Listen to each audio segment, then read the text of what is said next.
Hello and welcome back to the Walk Cook Walk Outdoor Cooking channel. Today I'm going to be cooking a red lentil curry and it's going to be a recipe by a chap on YouTube called hilltop.recipies. hilltop.recipies. Go check him out. He does loads of different styles of food and stuff like that. Pretty good. I just needed to find a recipe for a red lentil and there he was. So yeah, go check him out. I will be tagging him in below, of course, because it's his recipe that I'm trying, and we'll see if it's any good. I might do things a little bit different, but the general idea and the ingredients will be the same. So while I've got your attention, I'm going to leave a link in the description, in the comment pinned as well, and I'm just wondering if anyone would like to sponsor me. I'm going to be doing a 10-mile walk in the Peak District for Diabetes UK on either the 4th or the 5th of July. And yeah, it's going to be really difficult. 10 miles. I'm doing it on my own thus far. I was going to be doing it with somebody else, but I'm not anymore. So yeah, I'll leave a link down below if anyone wants to sponsor me for it. The target is 200 quid, or 200 pounds, if you're not sure what a quid is. And if it gets over 500, I'm going to shave all my hair off as well. So yeah, do go check the link out. I'll leave a link to the actual website of the challenge series as well. Maybe you want to get on it and have a go yourself. Halfway round, I'm going to pull a stove out of some description and I'm going to cook myself some food. It's going to be an epic one. I'm not sure whether this is wobbling because of me or because of the angle I've got that at. Not sure. But anyway, I'm heading to the 11 Oaks, which is in that direction. But because I've got this 10 miler coming up in the next couple of months, I'm putting in a bit of extra work. So I'm going to walk through the woods that I often come into, because it's just nice, you know, nature and all that jazz, greenery. So yeah, I'm going to walk through here and then get back onto the top of the Forever Hill, drop down and head to the place where my rocky table should already be set up, hopefully. Unless someone's come and moved it or kicked it over or whatever, which is a possibility. You know, it's an area that anyone can get to. And I know dog walkers do use the fields, the outskirts of the field. So without further ado, I'll bring you back when we are pretty much at the spot, just so that you don't have to listen to me waffle on too much. But if anything cool happens, I'll bring you back. And for now, I think we'll have a bit of time lapse.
Yeah, anywho, that was nice to see the buzzard circling a little. We're in the field again. We're walking to the woods again. It's my favourite little snippet of woods. It's just kind of out of the way. It's not on a beaten track. You have to cross a field to get to it, it's a barren field now. It's been used to have crops in, belonging to the farmer, but he sold the land to developers who are going to put some houses on it. But the land's just been left. I think they have to leave it a certain amount of time to let it settle, to get firmer underneath, because obviously he's always digging it up when he was doing his crops.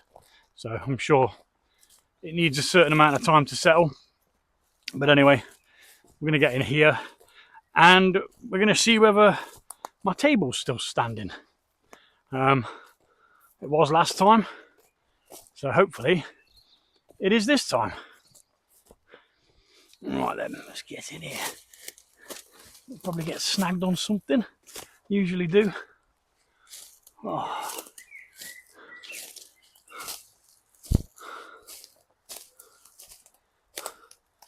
I know, someone's kicked it over.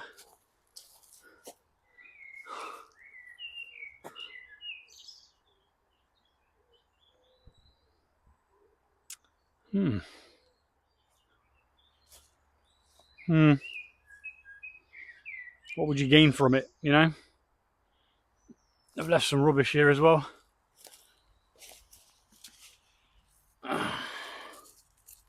Piece of a plastic bag. Probably had some sort of substance in it. I'll remove that before I leave. Yeah. It is a shame that someone's been in here and, you know, messed with it. But again, it's a bit of woodland that anyone can get into. Anyone can come here. You're all welcome. Right, well, I'm going to set that back up and get set up.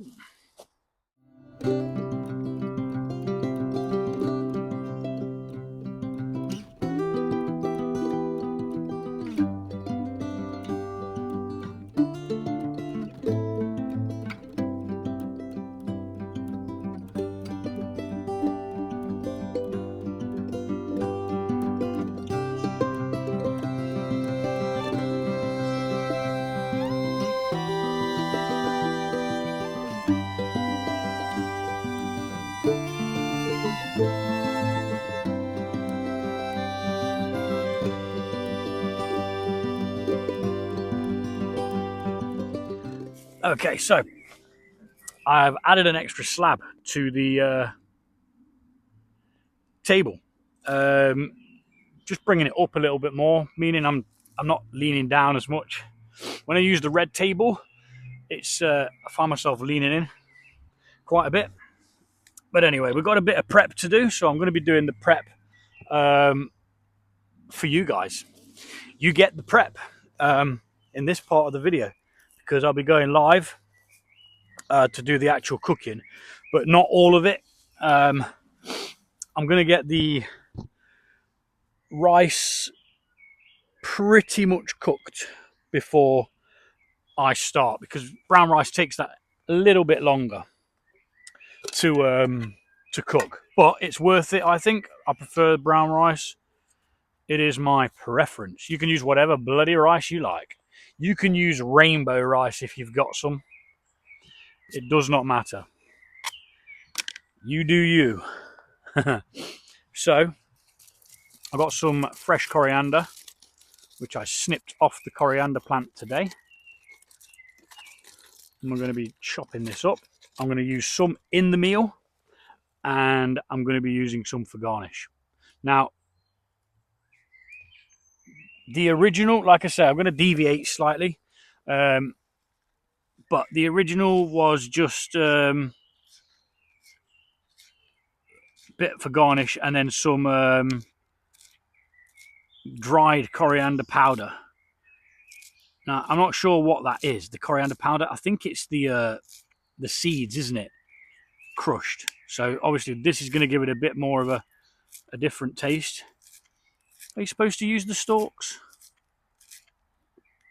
Ah, well, they're going in anyway. They're going in anyway. Let's give that another rough chop. Doesn't need to be perfect, but you want it to be reasonably fine. I remember one time at a beer festival, I had this massive baguette at this Asian stall that was there. I mean, it was gorgeous, but the amount of coriander on it, it actually made me vomit. Which is nice when I'm about to start cooking food, yeah. But it was absolutely insane, the amount of coriander that they put on it. I think it was like Thai or something like that. It might have been Thai. But it was this big baguette, and it was nice. It had like chicken in it, and about 3 plants worth of coriander. But anywho, I've got some ghee, because when you cook curries, you use ghee. Homemade ghee as well, I'll have you know. Really easy to make. Just get yourself some butter. Heat the butter up until it separates the, what would you call it? The milk particles. And then once you've got the dairy part out of there, there's just fat left. I'll start a little trash pile. Yeah, I was a bit miffed off that someone's kicked over my table. It wouldn't have just fallen down on its own. There's no trees around it to say that a log's fallen on it or something. So someone's gone done it for no apparent reason.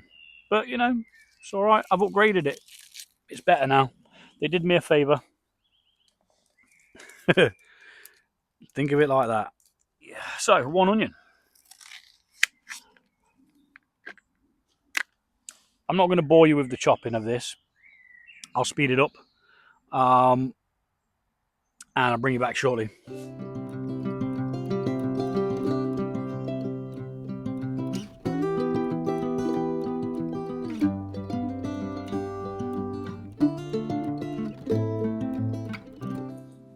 I've got to grate garlic and ginger.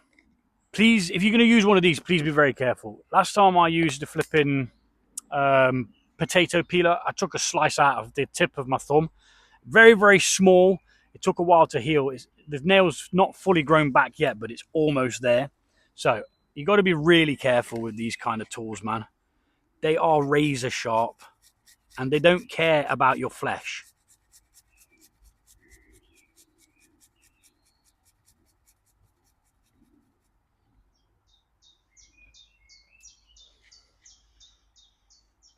Now, he wasn't specific about how much garlic to put in or how much ginger. So I'm just going with what feels right. I love garlic. I never used to like ginger, but I do now. The last, like, good couple of years, I've become a bit quite partial to a bit of ginger, actually. Now, that is probably a lot of ginger. Let's do half and see how we're feeling.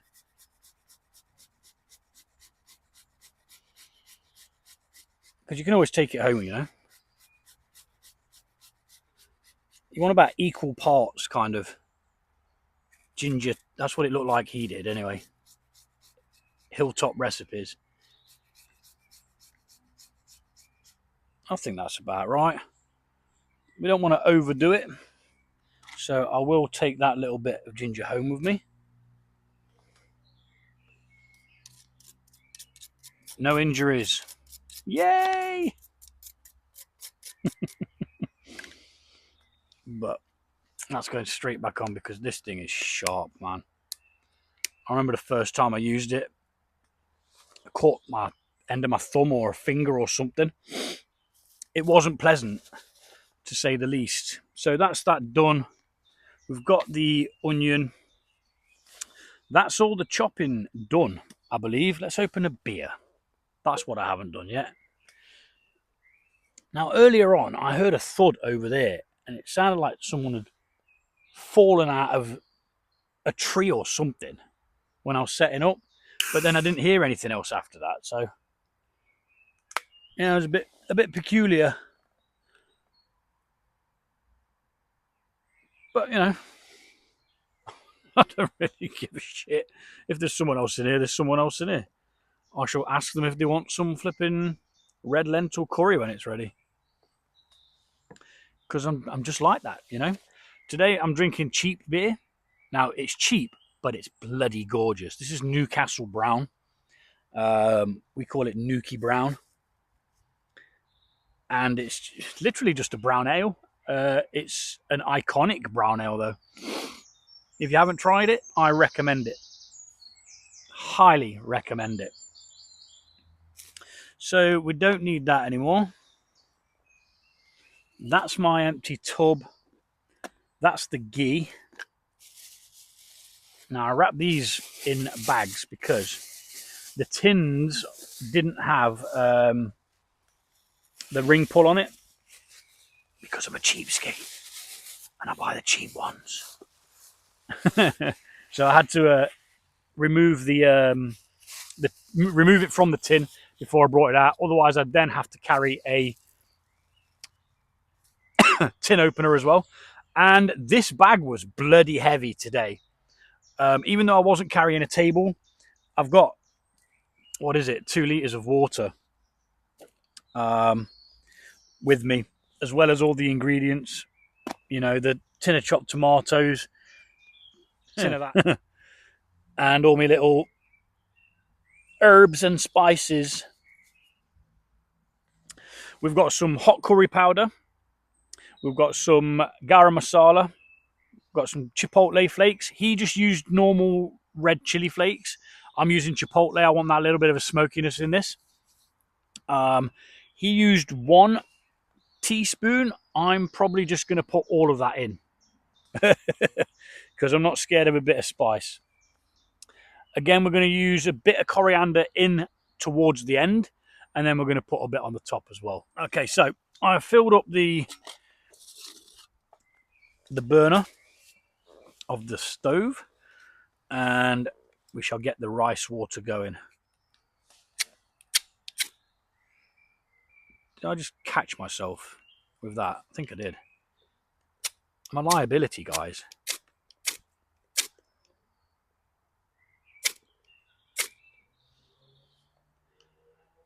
Yeah, that got it.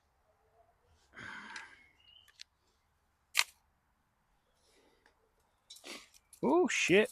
No, we don't want to set fire to leaves. That could have been a bit naughty, couldn't it? The red lentils, they have already been washed. On the packet it said no need to soak, so I haven't soaked them, but I have rinsed them through. I don't know why you rinse them through, but it said to do so, so I did. We're going to be making the stock out here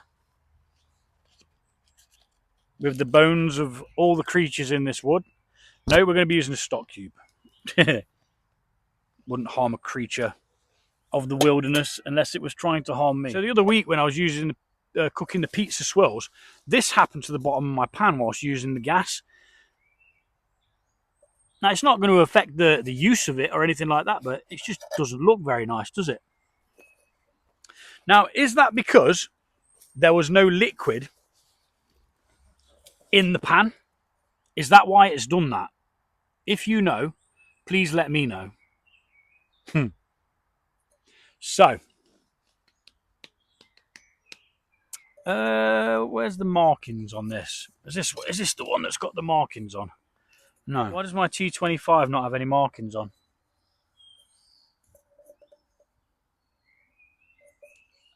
Riddle me this. I'm going to do the stock first. Would you say that's about 200 mil? Maybe a little bit more. I mean, we can always add a bit more water if needed.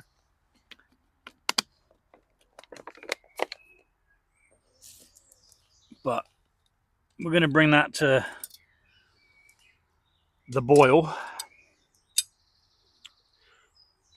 It doesn't actually have to be the boil. It's just he used a vegetable stock. Now, I thought I had some, but I didn't. So I'm using a beef stock instead, which is perfectly fine. You know, it's just going to add a bit of flavour. If you're a vegetarian, then unlucky. No, I'm only joking. Just use a vegetable stock, or don't use a stock at all.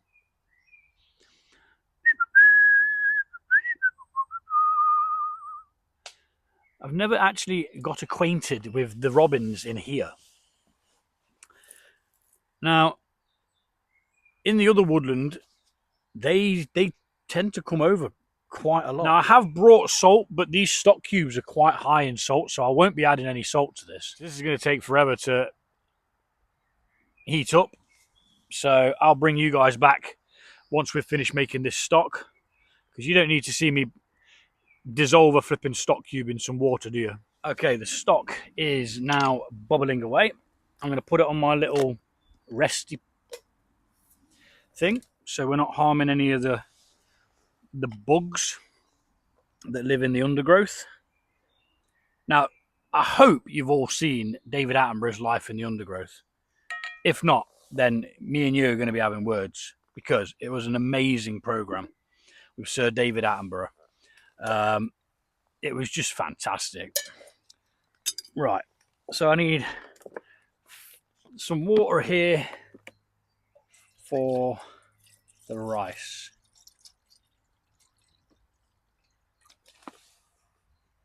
Is that going to do it?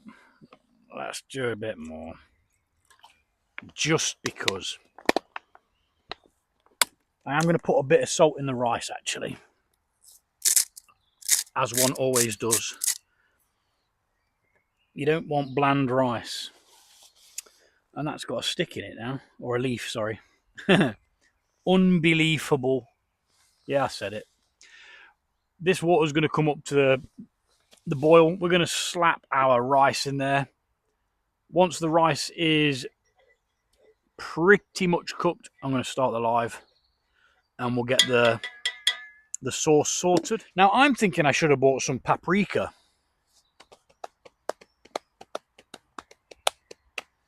But we'll see what happens. We shall see.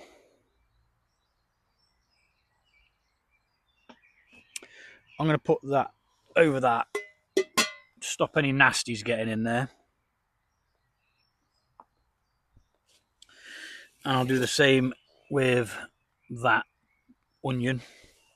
I'll put that lid on the garlic and ginger, just in case. I don't want flies landing on it. I mean, I'm not bothered. Really not bothered. I'd still eat it, even if a great big dirty fly landed on it. But, you know. Did I start this one? Yeah, I did. But I'm going to stop it now anyway, because we've got to wait for this water to come to the boil now. So I'll be back when the water's boiled. In with the rice. It's all right. I'm going to pick that up, obviously. I moan about not having all my tubs all the time. I'm certainly not going to leave it to be in the woods. Like I say, I'm going to bring this to pretty much the level of cookedness. That means that it could just be put aside and it will just continue cooking a little. Then we're going to go live, start cooking the sauce, get all that going. It should take about 20 odd minutes for the lentils to cook. Lentils aren't something that I've used a lot of. I think I've only ever bought them once, and it was to do one of those simply cooked things, which I've stopped using now. So it was just getting too expensive.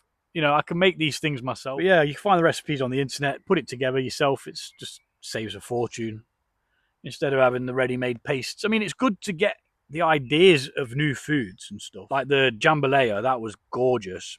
I'm going to be doing one of those from scratch soon, maybe even next weekend. I've just got so many ideas of what I want to do. I can only do one a week, really, unless I start cooking on Wednesdays as well. But I kind of like not cooking on the Wednesdays. I kind of like just sitting having a coffee and doing something really simple like leftovers. Just heating up some leftovers. Because it doesn't need to be fancy and bloody hell, I've got crap all over my shorts, look. Yeah. Right, well, this is going to cook. I'm going to cook off and might go see if there's any litter about. Go do a bit of litter picking. I mean, there's that bit of blue package in there. There's a couple of bits around that I saw over there, which means people have been in here, you know, because obviously someone kicked over my table. Which means I'm going to break it down afterwards. Because I don't want to come back and it being kicked down again. Although it's set up really, really well. Yeah. I don't want to give them the satisfaction of kicking it over, you know. Right, I'm just waffling. But what's new? Should be called Waffle Cook Waffle. Right. I'll be back.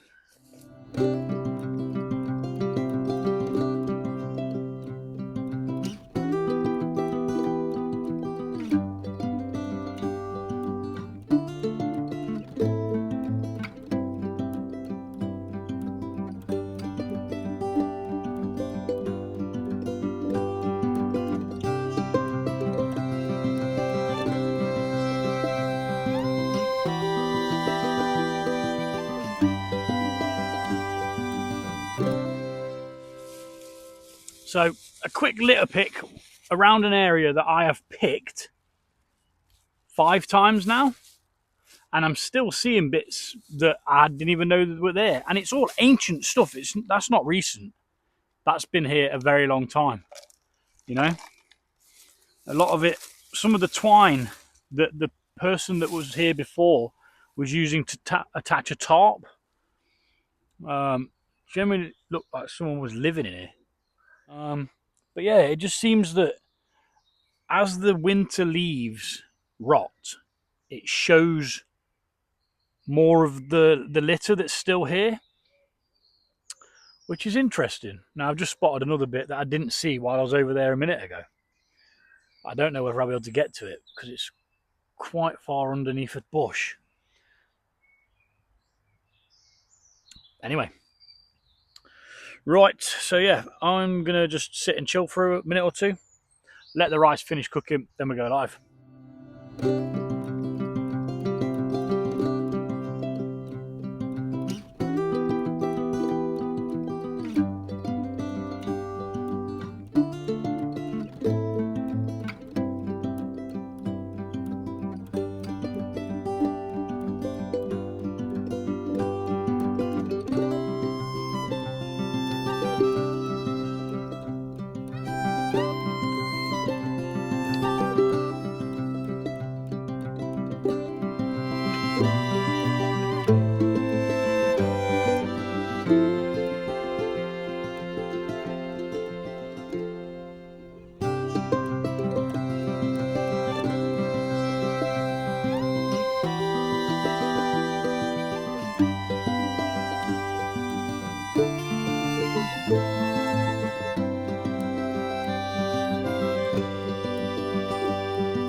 Okie dokie, look what we've got.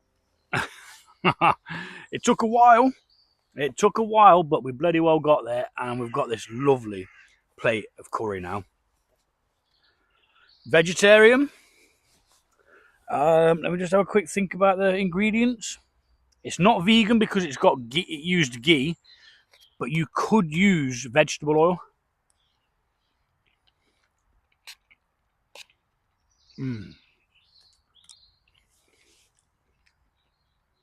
So good. I'm actually going to add a bit more lemon juice to it. I put some in while it was cooking, but it's going to add a couple of dribbles to it. You know what? I might even add the rest of the rice as well.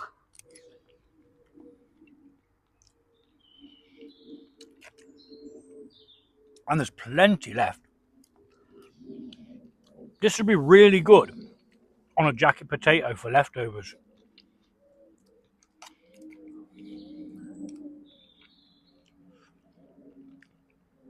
Might do that Wednesday, you know. I think I've just pre-planned my Wednesday, which is going to have to be recorded on Tuesday. Because I'm busy Wednesday. I'm just going to finish this rice off, you know. Less to carry back. Obviously, I'll be carrying it anyway. I'll be carrying it in my belly.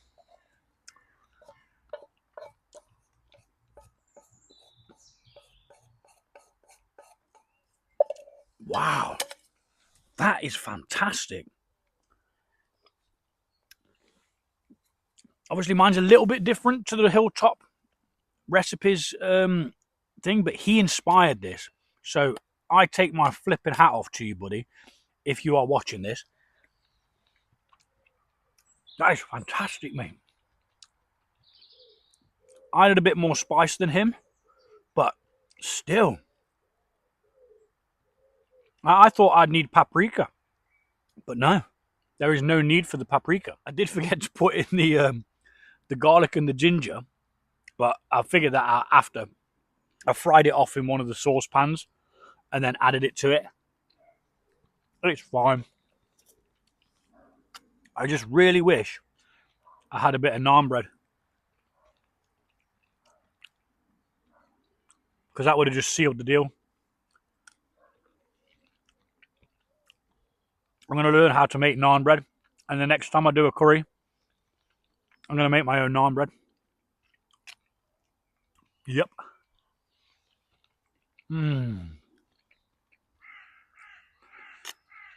So good. And it annoys me that something without meat in can be this good. It does annoy me. Right. I'm going to scoff the crap out of this. I'm going to sit about for a short while. I've got another video to edit. Or to finish proofing. Make sure it all makes sense. I'll be cheeky and going for a bit more sauce. Stands to reason, doesn't it? If you have an extra rice, you got to have extra sauce. I mean, come on. What kind of show are you running here?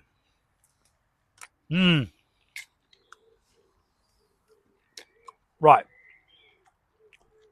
Time lapse, scoff him. I'll pack away. I'm going to leave my seat up because I want to sit on it while I edit the other video.